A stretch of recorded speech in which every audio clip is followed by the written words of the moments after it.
உலக தமிழ் உறவுகளுக்கு வணக்கம். நான் உங்கள் பெருமாள்புரம் பெருமாள் நாட்நாட்சான் பேசுகிறேன். அனைவருக்கும் இனிய காலை வணக்கத்தை தெரிவித்துக் கொள்கிறேன்.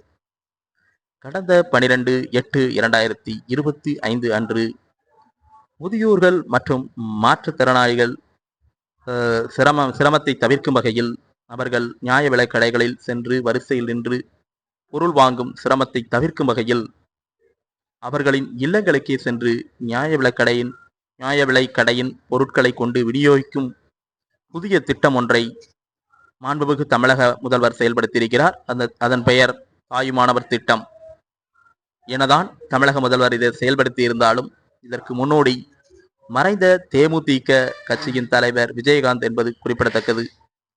அவர் அரசியல் கட்சியை தொடங்கி தனது முதல் தேர்தலை சந்திக்கும் போது, உங்கள் அனைவருக்கும் நான் வீடு தேடி நியாய விலைக்கடை பொருட்களை வழங்குவேன் என்று அன்றே அவர் சூளுரைத்தார்.